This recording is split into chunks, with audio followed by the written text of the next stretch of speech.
It's just a little bit of homework for this week for those who are willing to accept the challenge.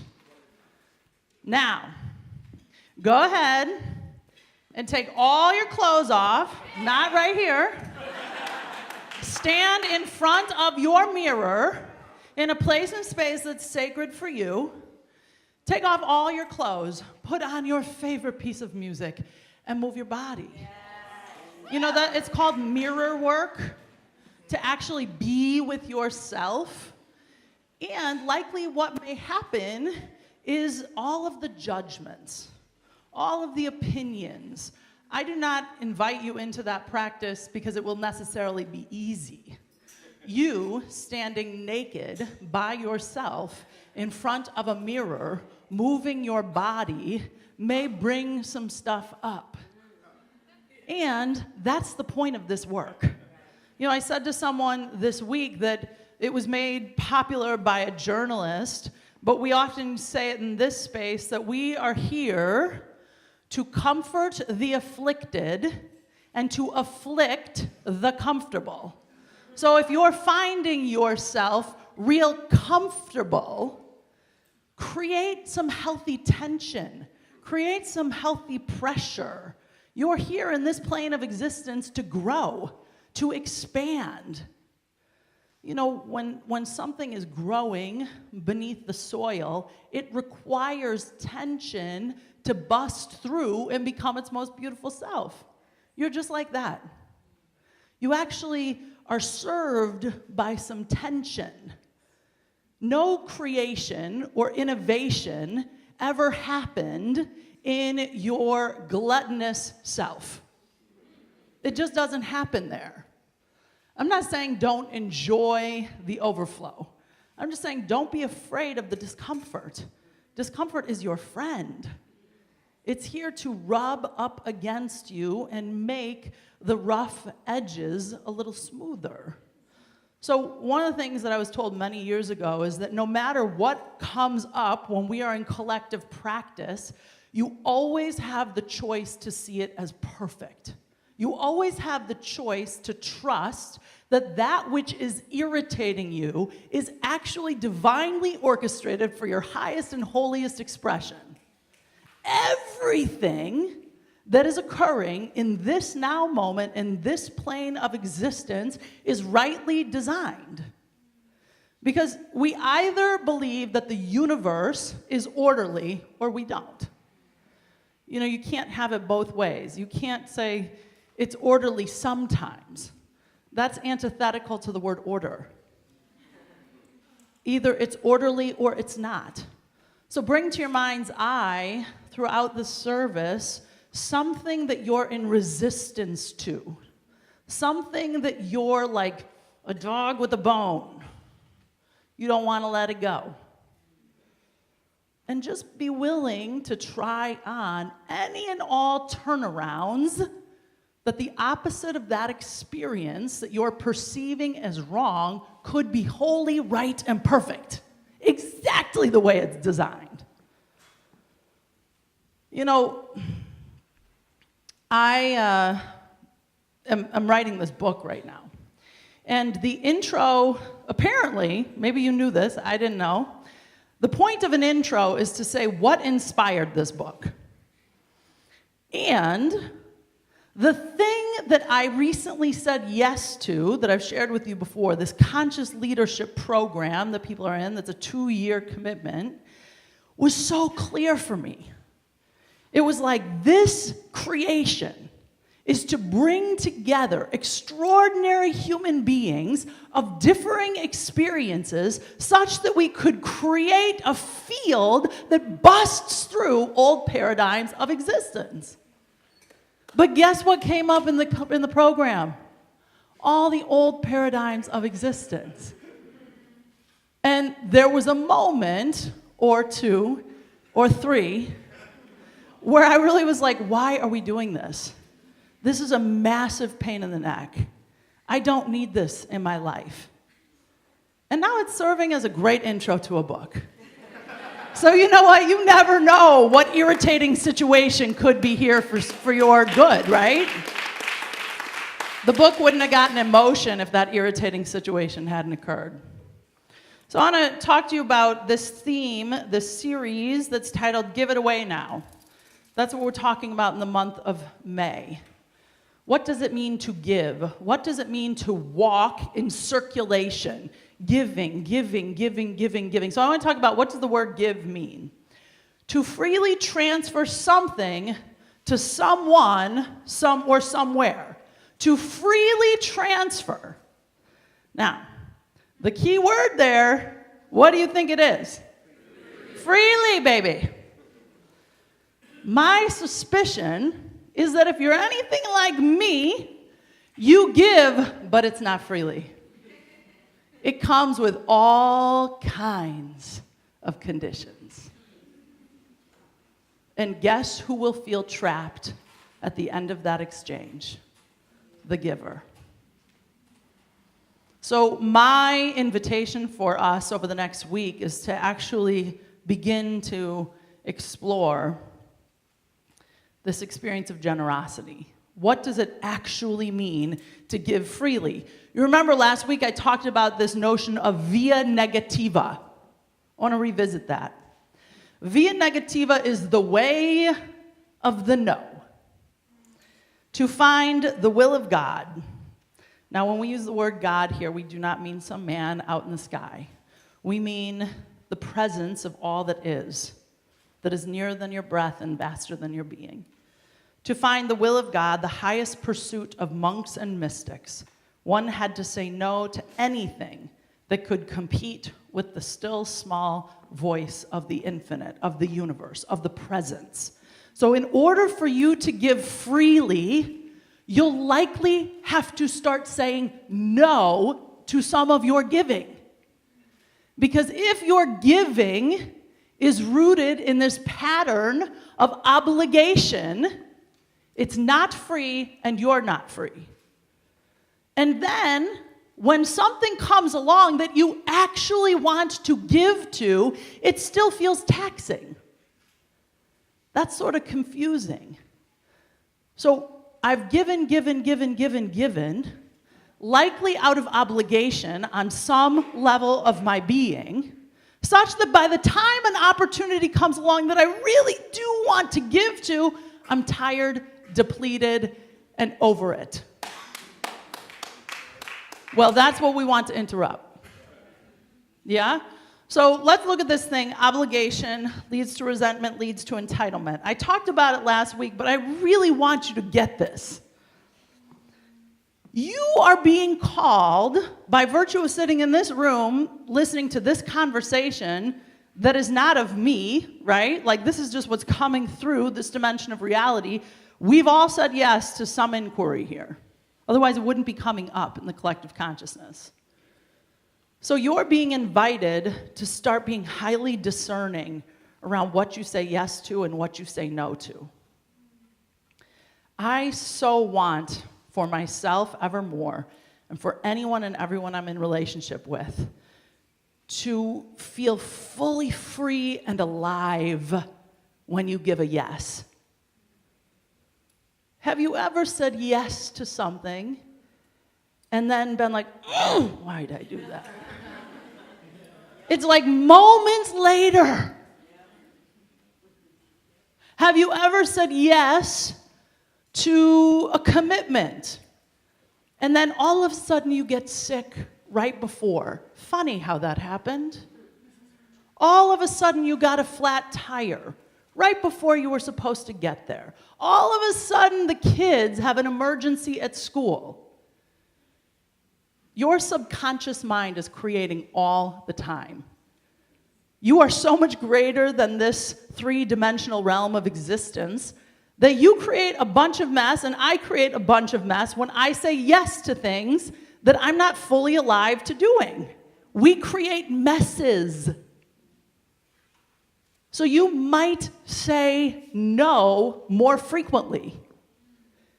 And you might say yes less frequently. But you know what? When you say yes, it will actually matter. Your yes will actually mean something. So this thing of obligation resentment, entitlement. Let's start with the end in mind. Where are you entitled? In relationship to your partner? In relationship to your job? In relationship to your parents? Anybody expecting an inheritance? You know, it's like an entitlement. I'm due that. But if it's not created from a place of spaciousness, it's usually rooted in a resentment. So if I look and say, where do I feel entitled? Then I can get a lot of information around who and what I resent. We talked about this on Tuesday night in the Intro to Conscious Leadership class. When you begin to dissolve drama patterns in your life, you avail yourself to energy for creativity that you previously never knew was even possible. It could be said that you won't even know what to do with yourself once you free yourself of drama. Because you've never even had, the vast majority of us are living in drama-based patterns the vast majority of the time. Irritated, agitated, because something out here is doing something to me. The big game of this conversation is that all of life is divinely orchestrated for your highest and holiest unfoldment. That the agitation you find yourself in is precisely the soil that irritates the growth. If you stay in that cycle of irritation, you're missing the point. If you've been having the same conversation with the same people for decades, we're missing a word called growth. We're here to grow, to change, to evolve, to expand, and then to be able to give that, whatever that is that we're uniquely here to do, be, have, out into the universe. So, Spiritual Economics, this book by Eric Butterworth, I quoted his book last week, Living in the Flow. He says, giving is an attitude with which you touch things. Giving is an attitude with which you touch things. You know, I spent a lot of years in sales, and I had this guy I used to work with. You've probably heard this a million times before, but he would say, Lola, your attitude determines your altitude. I was like, wow, profound. But there's a lot of wisdom in that. Your attitude, the way in which you give your energy, has a vibration to it. It has a resonance to it. The word that came to me in my meditation this morning was timbre. Timbre, yeah. There's a quality to sound that's beyond just the note, the pitch, the location. It has a resonance. Your giving of time, of energy, of money has a quality to it. It has an attitude to it. And it amplifies. So is the attitude of your giving one that you would want returned to you? When you go and do something with someone that you don't really want to do, when you show up at a job that you really don't love, when you lay down to a person that you have an attitude about that perhaps is less than attractive, that's what you're giving out. And it will always come back. So giving is the attitude of your touch. It's the resonance. It's the field. I would encourage you to do an audit of every bit of energy you move. Your money, your time, your talent. And ask yourself, do I have a full body yes to giving? If you don't, pause. Because it will get icky real fast. You know, when you lead a volunteer community, you see this all the time. All the time. People don't pay attention to their whole body yes, and then resentment develops. And then entitlement follows right behind it. I see it every day. It's not unique to Bodhi. It's what human beings do when we're not taking 100% responsibility for who we're being on the planet. So the opportunity is to pay attention to where is my full body yes. Now, what's a full body yes? It means your IQ, your intellect, your mind, your EQ, your emotional intelligence, and your BQ, your body intelligence, are in alignment. Your body is one of your greatest tools that is probably least realized. We are living amidst a culture and a society that places the vast majority of awareness on the mind, on the intellect. We're beginning to awaken to the fact that we have this thing called emotional intelligence. And perhaps if we're really risque, we'll suggest that the body knows something. A whole body yes or a full body yes is discerning your aliveness in the realm of BQ, body intelligence, EQ, emotional intelligence, and IQ, intelligence or intellect. Mind, body, spirit. When any one of those is left out, we don't actually know the place from which we're discerning or deciding. So moving forward, we could all choose to practice walking in an experience of whole body yes. One of the ways that we practice this in the classes that we teach here is a lot of times we'll say, okay, we're gonna have partners over the next 10 weeks. So we're about to do an exercise that might trigger like your third grade dodgeball experience not getting picked. Take a breath. We're going to walk around the room in complete and total silence. And you're going to stand before someone and tune in to these 3 different energy centers. And ask yourself, as I stand before this person, do I have a whole body yes to being their partner? Realizing it actually has very little to do with the other and entirely to do with you. But the practice is to bring greater self-awareness in. So imagine you started walking on the planet and tuning in to anyone that you interacted with and just said, do I have a whole body yes to this intention right here, right now? It would be a more peaceful place to exist.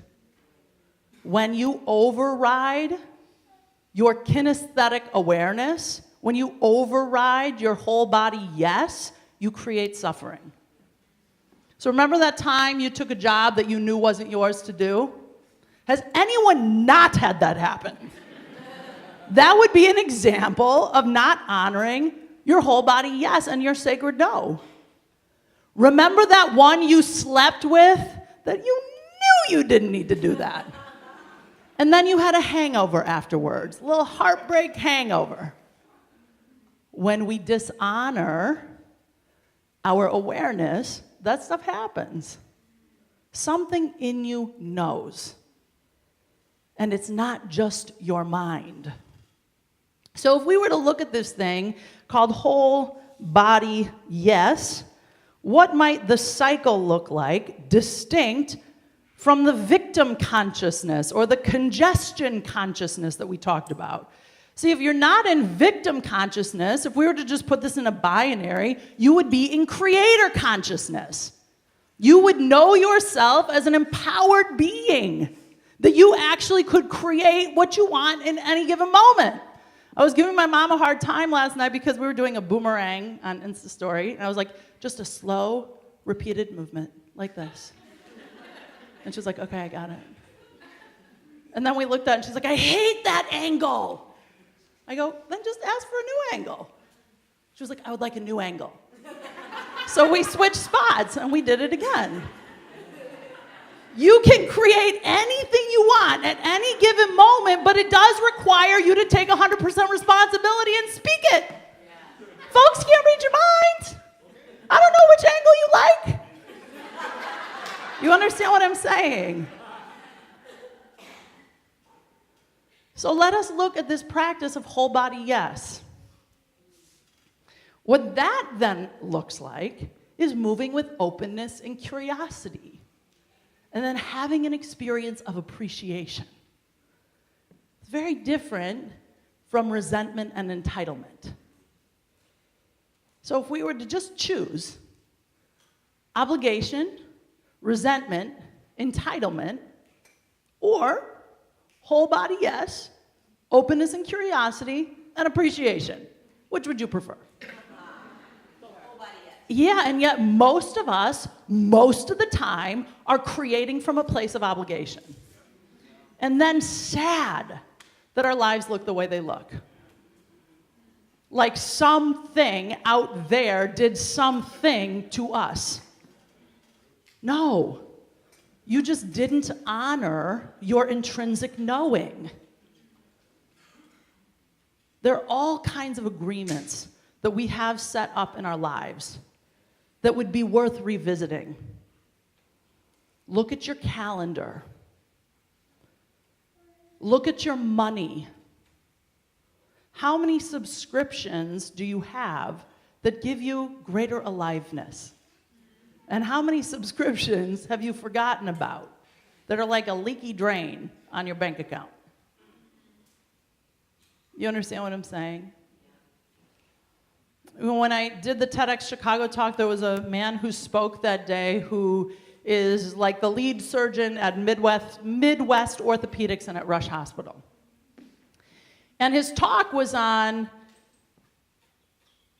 youth athletes that at one time used to be 3-sport athletes, but now play the same sport year-round. And that the surgery that he has a specialty in, that he was trained to do on professional athletes, he's now doing on 13-year-old athletes. And he said, I'm really concerned about this. Because what I'm seeing is parents that are keeping their kids in one sport round the year. There you go, that's it, round the year. Yeah. He said, I'm concerned about that. And he said, if you actually look at I know it's a surprise that we're here. If you actually look at that, there are a couple things going on. One is, parents have a delusional sense of the future of their child and their probability in being in collegiate athletics and professional athletics. So delusional sense, statistically very improbable. And number two, the industry of youth sports is a multiples of billion-dollar industry. So it's business. Keep those kids working at baseball. And as I sit in that, it's just a real easy way for like those of you who are parents to look at your calendar and go, how many activities do I have my kids in? And from where does that get created? What are we afraid of? That we have to pack our kids with so many things. You could then look at your calendar and say, if I were to look at the next 4 months, do I really have a whole body yes to this thing? Do I really have a whole body yes to the family picnic? If you were to transition out of obligation. See, obligation will say, well, that's your family. That's what we do. We're family. But then when you leave the family picnic, you're pissed at the family, then it wasn't actually an act of generosity. It actually created a bunch of upset. So how might I orient my life such that when I give my energy away, I'm made freer? I'm fully alive. I had a conversation with a client yesterday, and they said, I want this, this, and this from you at this price. And I literally was like,